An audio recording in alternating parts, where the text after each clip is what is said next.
In her own words, Elaine Thompson Herah, I felt slow.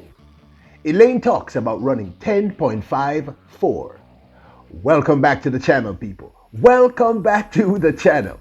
If this is your first time here, thank you for making it Peter Lloyd World. Now go ahead, please hit that subscribe button so we can continue to grow. Look, we're so close to the 10,000 subs. It's because of persons like yourself. So hit the subscribe button. And when you do that, go in and hit that notification bell so you can know when the next amazing video is about to drop. And we do that at least once a day, every day here on Peter Lloyd World. Also, leave a like. The algorithms absolutely love the engagement here on YouTube. So hit that like button, and plus people, it's absolutely free. So hit the like button. And finally, leave a comment. I really want to know your thoughts. Sometimes I learn a lot. Sometimes we agree. Sometimes we disagree. Sometimes we have to agree to disagree. So, are you ready? Are you ready to see what goes on in the mind of someone who's just run the second fastest time in history? Are you ready? Yep, good to go. Elaine Thompson Herah was recently awarded Female Athlete of the Year by the World Athletics, capping off what is arguably the greatest season in the history of female sprinting. Elaine Thompson Herah in 2021 successfully defended her 100 and 200 meter titles from Rio's 2016 Olympics this year at the Tokyo 2020 Olympics, and in the process broke Flojo's 33-year-old Olympic 100 meter record and rounded it down to an amazing 10.61. She then went on to run the second fastest recorded 200 meter history while defending her 200 meter title at the Tokyo 2020 Olympics, running an astounding 21.23. She then won a third gold medal alongside her teammates Brianna Williams, Shelly Ann Fraser-Price, and Shericka Jackson. And in the process, in the 4x100 meter finals, the Jamaican quartet ran the second fastest 4x100 meter relay time in recorded history. In other words, she did the impossible. Elaine Thompson Herah did the double. Later on, in Eugene, Oregon, in what must have been the single most hyped 100 meter finals in recent history outside of a Olympic or World Championship final, she ran 10.54, the second fastest recorded 100 meter time by a woman in history. And some argue, some pundits, that it is the true world record, coming closest to breaking Flojo's seemingly impossible world record of 10.49. In an interview given while collecting the World Athletics Female of the Year award, she gives us a glimpse into her mind when she ran this seemingly impossible 10.54 time. Now, as I stated before, this was the most hyped race in history. You see, the United States of America had this young lady, Sha'Carri Richardson, the most hyped female athlete in history. Now, I'm not saying that the young lady isn't fast, but she had never won a world title, had never won an Olympic medal. In fact, had never even been to an Olympic final or a world championship, had never broken a world record. But, you know, the machinery around her and behind her, let us say her team did a brilliant job. So there was a sense of defending honor when Elaine Thompson Herah stood alongside Sha'Carri Richardson at the Prefontaine Classic. You could feel the tension in the air. You could see it. They even had to get up a few times before the race actually started. So in my mind, we have to be honest. All athletes have to possess ego to do as well as they do. It takes tremendous ego to want to be the best or the fastest at what you do. And I'm pretty certain, and this is now just speculation, these are not her words, but these are my words, that going into this race, Elaine Thompson Herah had one goal more than any other. This goal was to prove to the world that she was the queen of sprinting in 2021 and that Sha'Carri Richardson was hype. So there was tension in the air.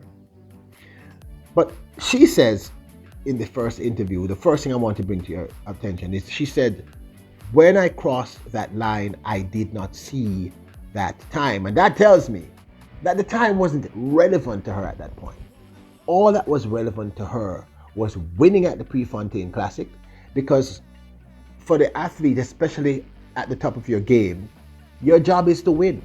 She wanted to win, but I also am convinced, people, that she wanted to make a clear statement that Elaine Thompson Herah is the supreme female athlete and not the highly hyped but severely under-accomplished Sha'Carri Richardson. And like I'm saying this, no, I'm not, no negatives towards young Sha'Carri Richardson, but a fact is a fact. She had not done anything except run a fast time. That was pretty much it. So there was a lot of tension coming into this race. And as they started off, everyone thought that Sha'Carri Richardson, was going to do her usual thing. And when she got to about 50 meters, she would just explode and it would just be a race between her, Shelly-Ann Fraser-Pryce, and Elaine Thompson Herah. But in my mind, based on what Elaine Thompson said, that she didn't even see the time, her job at that point was simply to win the race, which she clearly did.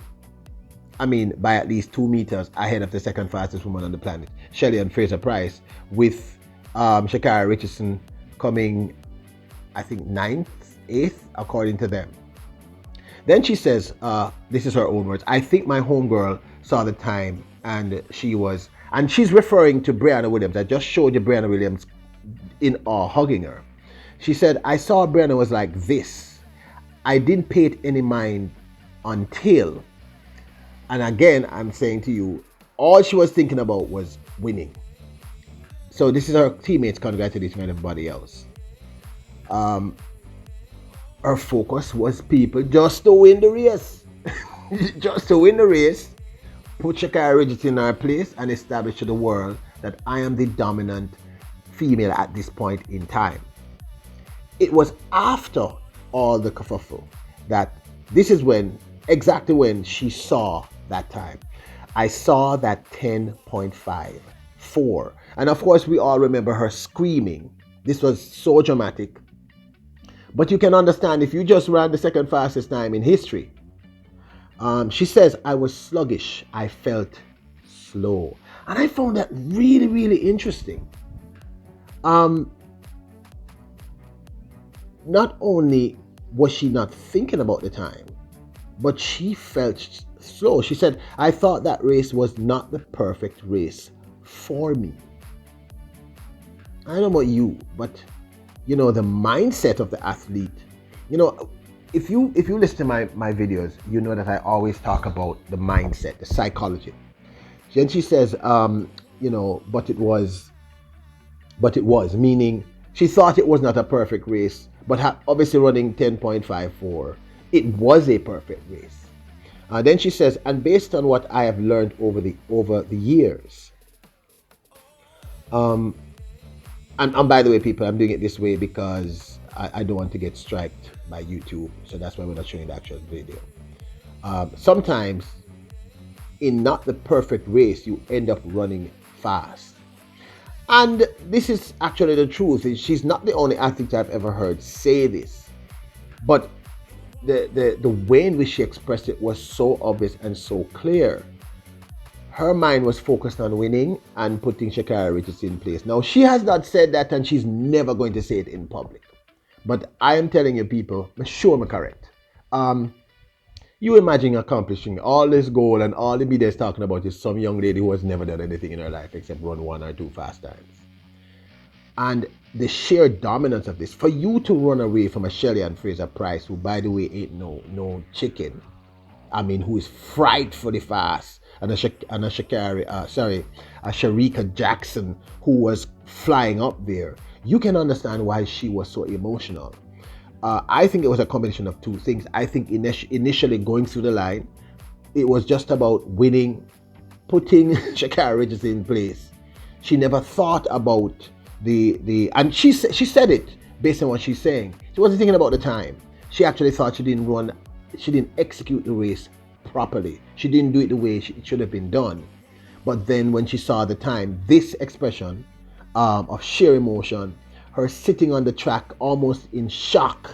This was overwhelming, I think, for all of us who are watching, who are fans of Elaine Thompson Herah, who are fans of Jamaican athletics, who are fans of athletics in general, because we had just witnessed history. We all understood the gravity of what we had seen. So can you imagine what was going on in her mind as she sat here on the track?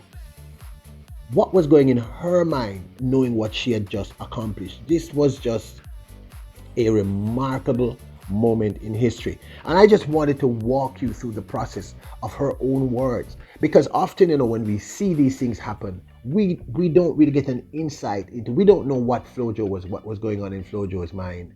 I've never really seen an interview where Usain Bolt talks about what was happening in his head when he ran that just unreal 100 meter and those unreal 100 meter and 200 meter times. So I just wanted to walk you all through what she said out of her own mouth. And for me, I don't know about for you, but what was fascinating for me is that in running the second fastest time in history and coming so close to breaking a record that many people think is not legal, and many persons, and even more persons, thought simply because it's not legal, it could not be replicated. She has come so close to breaking this record, but that was not in her mind. She wasn't even thinking about time. That was the last thing. In fact, she said it, I didn't run a very good race. I felt sluggish. I felt slow. And she ran the second fastest time in history, 10.54. Athletics, my brothers and sisters, kings and queens, is really about mind and body working in unison. Even if you are just naturally fast, if your headspace isn't there, it's not going to happen. And I guess the lesson learned from this particular statement from the queen herself, the true queen of sprinting as we now know it, Elaine Thompson Herah, is that perhaps you should be going out there thinking about breaking records and running fast times. Based on her words that you just saw, for her it was about execution. I don't think many athletes who do these impossible things are thinking about breaking records. Occasionally, but in most instances, I think it's the adrenaline of the moment. It's whatever is driving the athlete, and it's about execution. Based on her own words, she just thought she didn't run the perfect race. That was her first thought. I could have executed this race better. But I also think that the combination of coming off the high of the Olympics, the hype around this young girl from America, Sha'Carri Richardson, who had really accomplished nothing in her life except running one or two fast times. And I mean, that must have factored into this, and I wish she had said it, but I know, just think about it, people. You are the fastest person on earth, woman, female, sprinter. You have just won 3 gold medals, you did the double-double, you have done the impossible, and all the US media is talking about is some young lady who has never even gotten into the finals of 100 meter or an Olympic finals. Of course your ego is going to come into play. Her game plan was obvious. I need to execute this race, beat this girl, and win. That was all she was thinking about. And I think that drove her to running this remarkable time. Looking back on her words, if time was relevant to her, the first thing she should have done was look at the time. We saw her do that at the Olympics when she was pointing at the clock running through the line, knowing that she had run at 10.61. That was not the case here. The case here was to establish her dominance and to put young Sha'Carri Richardson and the US media in its place. I'm telling you, that's what she was thinking. And she was upset with herself because she had not executed the race the way she wanted to. She said, I felt sluggish, I felt slow. But her experience in life taught her that sometimes those are the best races because she wasn't thinking about the time. So there you have it. In her own words, Elaine Thompson Herah I felt slow. I mean, Elaine Thompson talking about running 10.54. And I just wanted to share this with you all because I thought you'd find it fascinating to look into the mindset of the world's fastest woman. And I think the woman is going to break the world record and win the world championships next year once she remains healthy. I'd love to know your thoughts. Remember, please hit the subscribe button so we can continue to grow. We're getting very close to the 10,000 subs. We're going to have something special for you all. When you hit the subscribe button, go and hit the notification bell so you can get the next amazing video when it drops. Also, hit the like button. The algorithms on YouTube, I always tell you, they love the engagement. So hit that like button. And plus, people, it's absolutely free if you hit the like button. So hit the like button. Leave a comment. I really want to know your thoughts on the psychology of what happened here.